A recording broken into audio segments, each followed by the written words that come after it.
From the New Arts and Media Studios in Milwaukee, I'm Charles Purcell. This is The Log. I'm going to clear a few things off my desk today. Issues I've been avoiding. Topics, quite frankly, I haven't wanted to talk about for one reason or another. I wasn't sure. I thought maybe I didn't have the facts. Maybe they're a little sensitive. I don't want to tackle it. So I'm just going to do that today. We talked the other day about unpleasant tasks and getting them over with. Let's see if we can accomplish that today. I'll start out with, this is the toughest one of them all.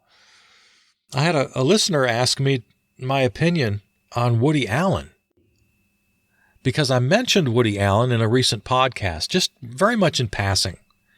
I talked about a certain personality type, sort of the charming neurotic. Or if not charming, at least entertaining. And the first image that came to mind was the Woody Allen character. And that's exactly the way I put it. I think it was just last week. I said in just stream of consciousness, referring to this personality type, like Woody Allen. And I was very quick to add, that's Woody Allen the character, not Woody Allen the person. I don't want to get into that. So anyway, it triggered this question from a listener. So, what do I think about Woody Allen? Of course, he's back in the news because of this HBO documentary. I think it was, 5 or 6 part documentary series, Allen v. Farrow. I've been asked my opinion, which I might not otherwise share, but I've been asked, so here we go. I don't know. When the story first hit the news, I don't really remember the year. You might remember more about this than I do. I didn't follow it very closely. I just sort of saw headlines. And my initial thought was, why in the world would I even have an opinion about any of this? There's no possible way I could know the truth about any of it.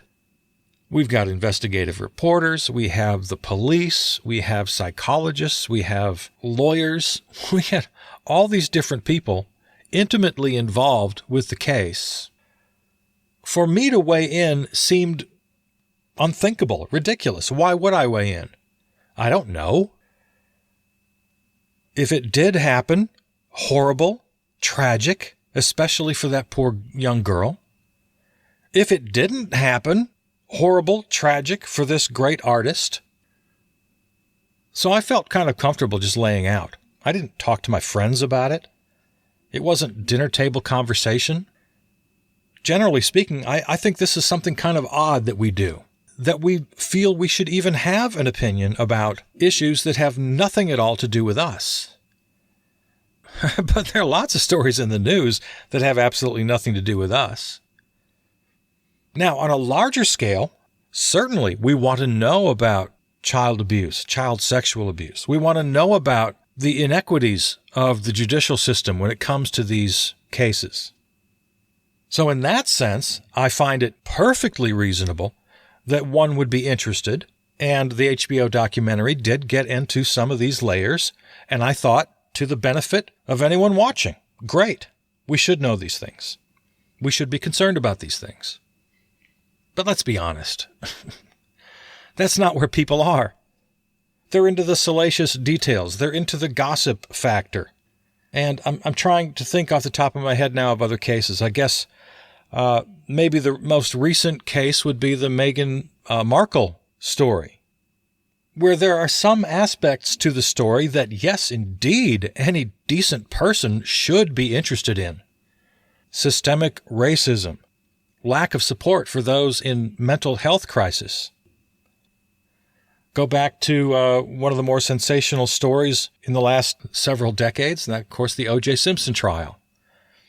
There again, a private matter, a murder, nothing that the public actually needs to know about.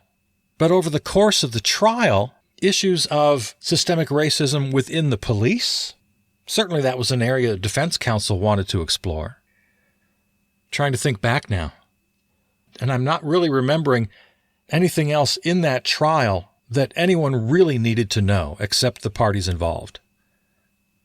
The public's only interest, pretty much only interest in that case, was of the celebrity gossip sensational nature.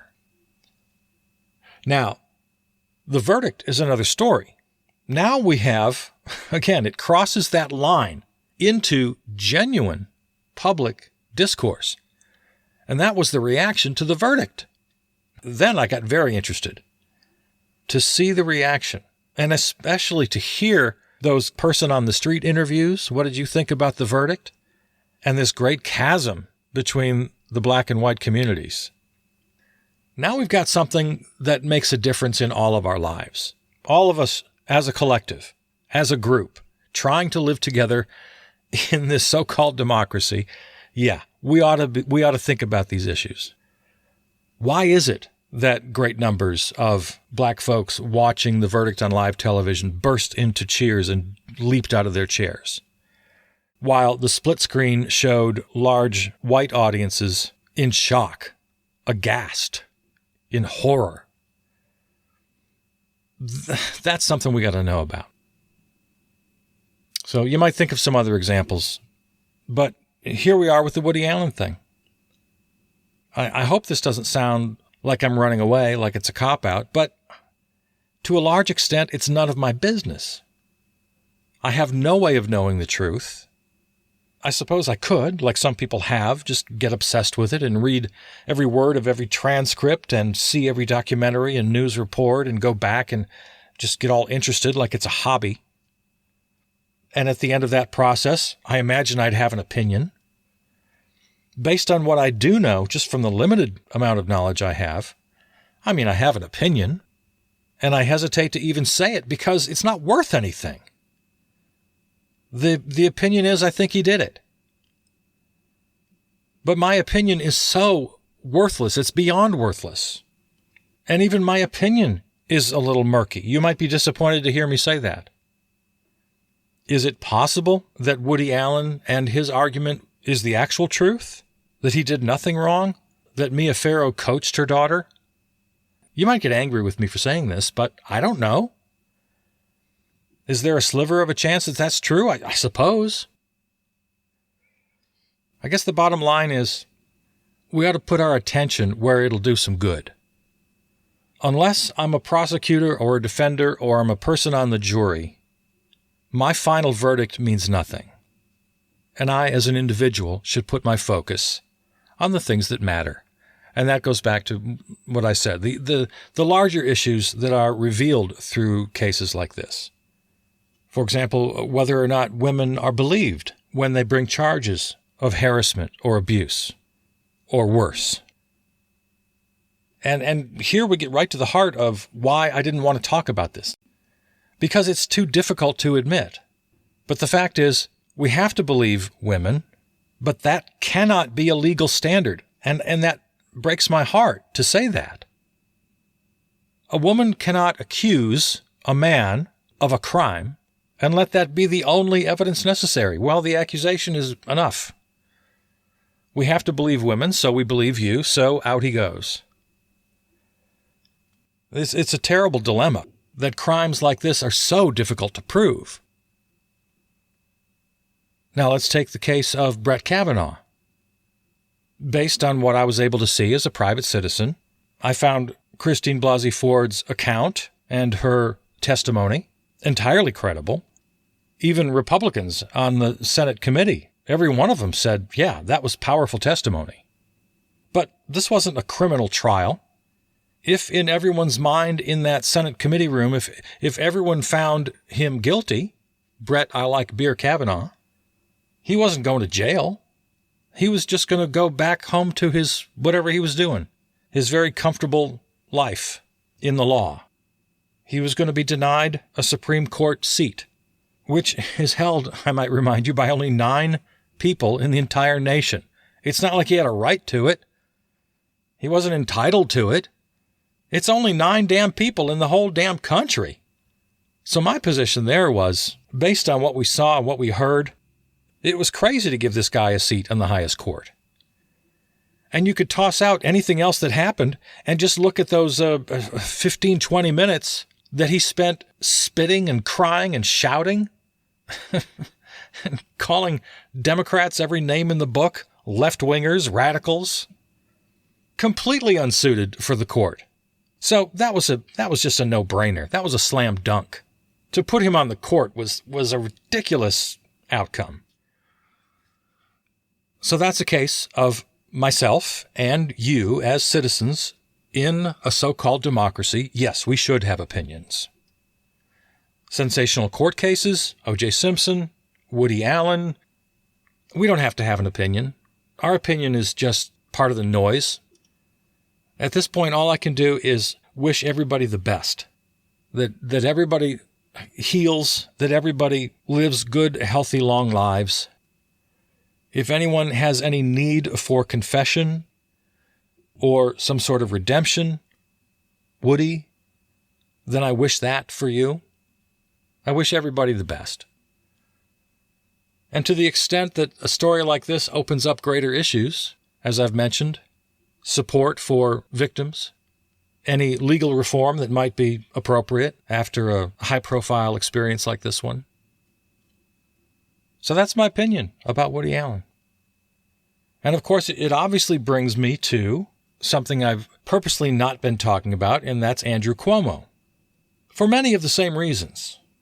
It's kind of a, what's the dumb expression? Not my clowns, not my circus. I don't feel I need to weigh in on this. I don't really feel any responsibility to weigh in on it. I'm not a Democrat. I'm not a New Yorker. And I think this is a decision that Democrats and New Yorkers have to make. Based on all the evidence that's been piling up by now numerous women, allegations of sexual harassment or even attacks on various levels, and combined with that, it is pretty much universal agreement about his chronic bullying. He's a bit of a tyrant. But there are all these different jurisdictions to worry about. How much of this belongs in the realm of law enforcement, the courts? I mean, one of the cases has been referred to the police. So there's the legal realm, the cops, the courts. There's the moral realm. There's certainly the political level of all of this. Well, should he resign? Shouldn't he resign?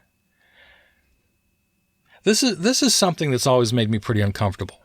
The fact that allegations could be brought, and then without an investigation, those very allegations used as justification for removing an office holder from their office.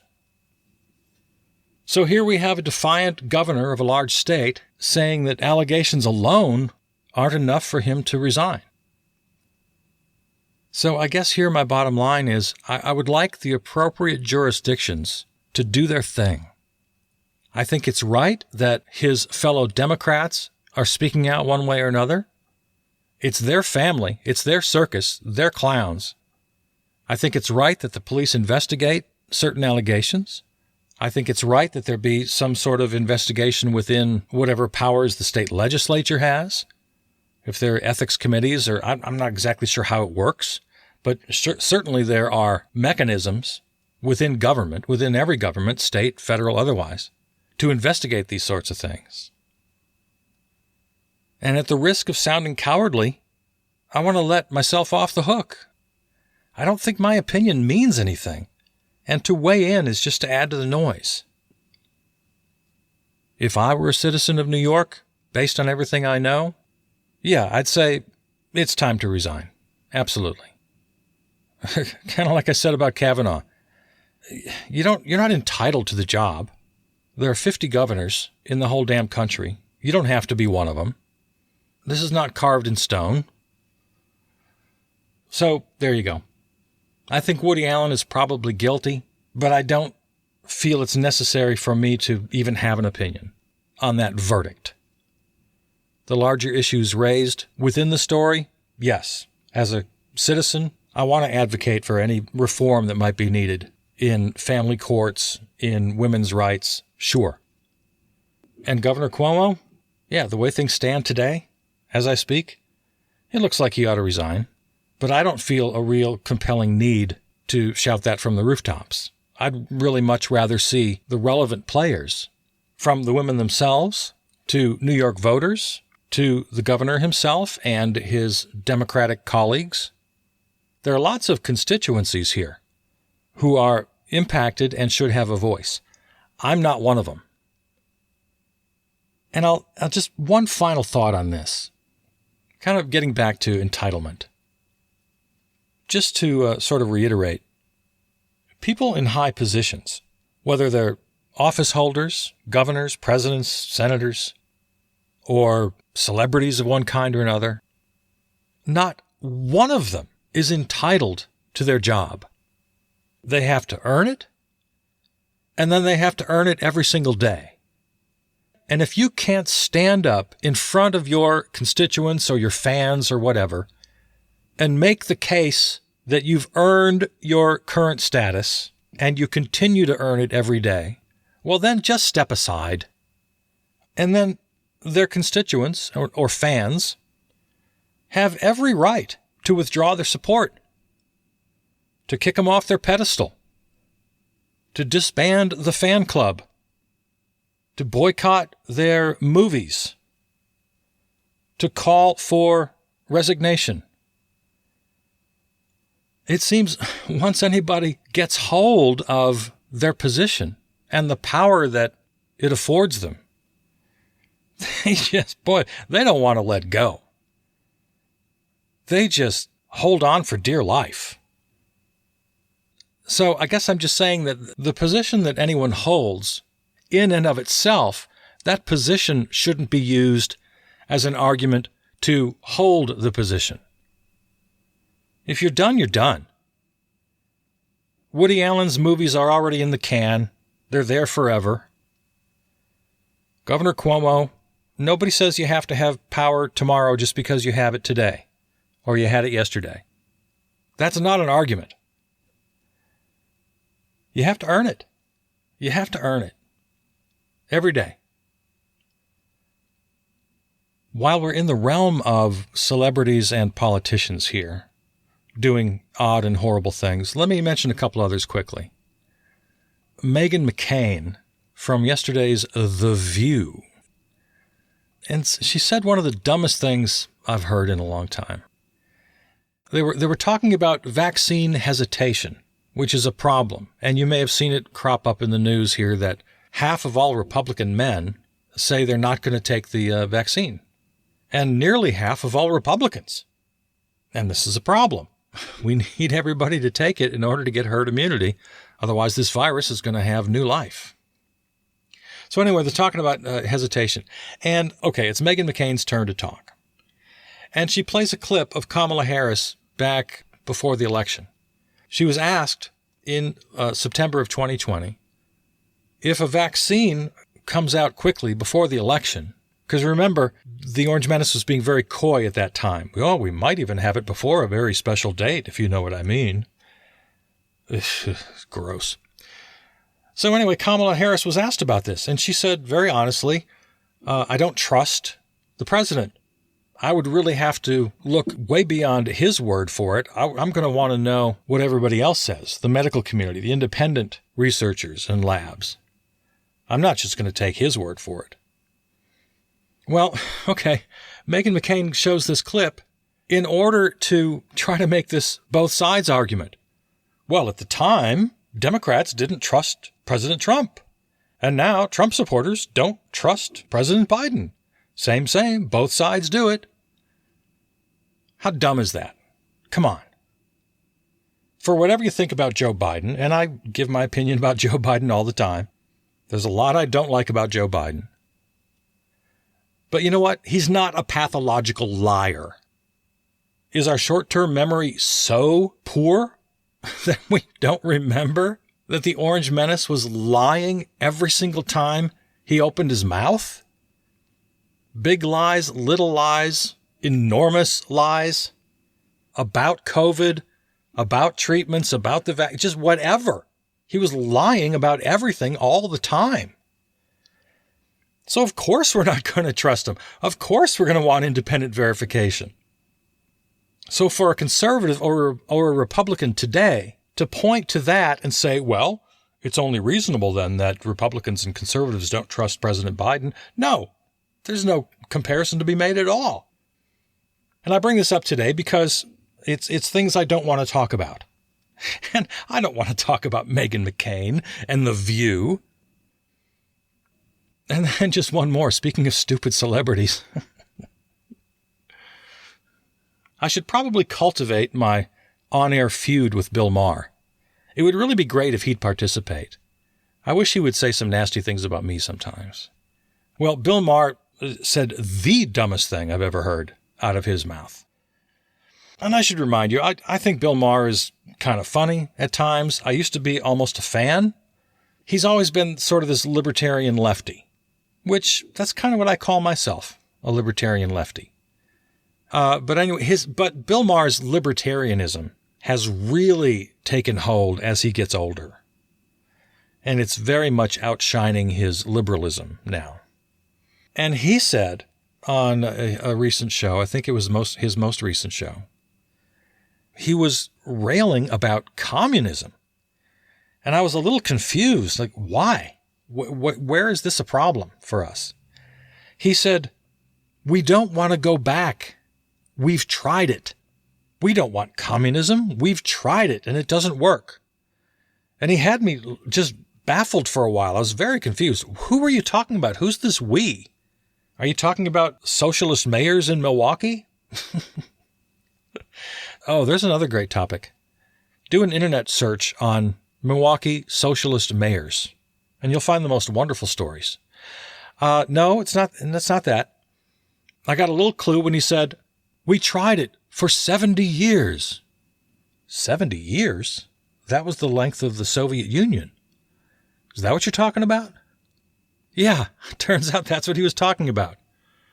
So he's equating AOC and Bernie and American socialists and generally the entire left wing of the Democratic Party as Leninists. Does he think this? Is he that stupid? Or is he that disingenuous? It's because it's one of the two. Does he really believe that any single one American, I challenge you to find one American who wants to reinstitute Soviet Russia in the United States? What an idiotic thing to say. He can't be that stupid. Which leaves the only option, yeah, I guess he's that disingenuous. He thinks that's a scare tactic? So he's this great defender of capitalism. Talk about the center, capital L liberal. Libertarian liberal centrist. That's your Bill Maher. But what a monumentally dumb thing to charge that the left in America wants a Soviet-style dictatorship. I'm a lefty with a capital L. I got extreme lefty friends. I have socialist friends. I have anarchist friends. Nobody wants that. Nobody. I'm telling you, nobody. The AOCs and the Bernies of the world look at Denmark and Sweden. They look at the Scandinavian model and they drool. And they rightfully say, let's just do that. There's no reason in the world we can't do that. We can have free public tuition. We can have free childcare. We can have Medicare for all. We can have all of these things. We can have a basic social safety net so people are secure in their lives. The United States comes in 8th and 9th and 10th and 15th and 28th and 30th and all these different categories of success. Healthcare, education, housing, just general welfare and happiness of the citizenry. America is not number one in anything except gun deaths and prisoners and invasive wars. And we're at the top of the list only in those categories. And in everything else, in every metric of well-being, we're lucky to crack the top 10. And we're typically 15, 20, 30. Look at any list. So no, Bill and Bill's fans. Nobody wants a Soviet dictatorship. Nobody wants that. Nobody here in America wants that. Okay, so is there anything else I don't want to talk about? Here's something I bet hasn't crossed your mind once. It hasn't crossed my mind. Global sand mining is destroying the planet and costing lives. Yeah, it's like we don't have enough to worry about. Where does sand come from exactly? And is it a problem? If you ask anybody to name the most important commodity on the planet, would anybody say sand? Well, yeah, sand. It's needed for concrete. It's needed for glass. And apparently the way we're mining it, the way we're collecting it, is wreaking havoc on the planet. Who knew? We got a new problem to worry about here. My advice, though, is when you hear stories like this, don't think of it as one more thing to worry about. Just put it in the same drawer. And that drawer being, we have to stop consuming. Stories like this always fit very neatly into that general category. Of course, we have needs. We can meet our needs without killing the planet. It's the constant need. It's the religious need some people have for growth, for economic growth. We have to reject economic growth. We need negative growth. We need less stuff. We need an entirely new mindset. We're doing everything wrong. We're just doing everything wrong. So, yeah, when you hear this story about sand and its over-mining and its detriment on the natural environment, it's just another case to file under the big category, consumption. And the only way to stop overconsumption is to change the way we do business. Even in the midst of all this really sort of progressive left-wing legislation going through the House of Representatives, and with this fantastic Save America, Rescue America Act, or whatever they're calling it, none of them question this. They all assume that we'll get back to this vibrant growth economy, and we're going to grow at 3% or 4% or 8%. Oh, isn't that a wonderful thing? We're going to grow. No, it's exactly the opposite. It's exactly the opposite of what we need. For the sake of ourselves, for the sake of the planet, for God's sakes, we have to embrace negative growth. We have to change everything right to its core. And the only way to get there, well, that's a topic for another day. We don't have time for it now.